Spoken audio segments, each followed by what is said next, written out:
No niin, morjens. Tehdään tässä vaan tämmönen autolla ajellessa tämmönen pohdiskelu, kun ei ole oikein mitään sen kummempaa aihetta tälle videolle, mutta lähinnä vaan, että minkä takia nyt itse tämmösiä kaiken näköisiä sivubisnesjuttuja on tässä tehnyt.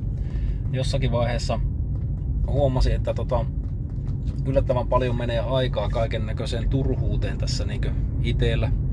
Sitä huomasi, että tuijottelee telkkaria tuolla tai pelailee pleikkaria tai jotain muuta ja sitten niin kuitenkin miettii, että pitäisikö tätä aikaa käyttää jotenkin järkevämmin, ja jossakin vaiheessa tuli semmonen ajatus, että mitenhän tehokas mä olisin, jos mä olisin niin tehokas kuin mä voisin olla.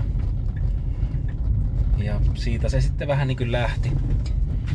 Kaiken näköistä tullut yritettyä sen jälkeen, ja tietenkään en nyt tarkoita, että pitäisi vetää ihan överiksi, että polttaa itsensä karrelle tässä ja ottaa saikkua sitten kun on burnoutti, mutta lähinnä vaan, että jos on jotakin mikä kiinnostaa, niin alkaa vaan opiskelemaan. Tänä päivänähän kaikki on sinänsä aika helppoa, kun kaikki maailman tieto on periaatteessa jokaisella meistä taskussa, kun on nämä mobiililaitteet. YouTube on ollut aika hyvä, sieltä on tullut paljon hyviä ideoita vastaan, ja sitä aina kun on tullut joku idea, niin käytännössä vaan alkanut kokeilemaan, että mitenhän tää toimisi. Ja eihän nyt kaikki tietenkään ole mennyt aina niin kuin olisi ajatellut. Paljon tullut kaiken näköisiä feilejä tuossa matkalla, mutta onhan se nyt niin kuin pahimmassakin tapauksessa aina kuitenkin oppia aika paljon, niin eihän sitä voi niin kuin ihan nollatuloksena sitten kuitenkaan pitää. Että vaikka olisi yrittänytkin jotakin, mikä nyt ei lähtenyt sillä lailla varsinaisesti lentoon, niin aina kuitenkin sitten jotakin jäänyt siitä käteen. Mut joo.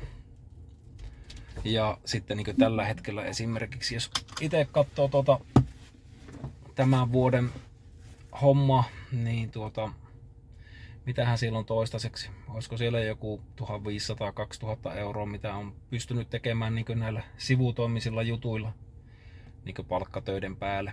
Toki aikaakin on jonkun verran mennyt, mutta niin kuin sanoin, niin monesti toi aika olisi mennyt johonkin paljon turhempaan, jos ei olisi jotakin tämmöistä yrittänyt tehdä.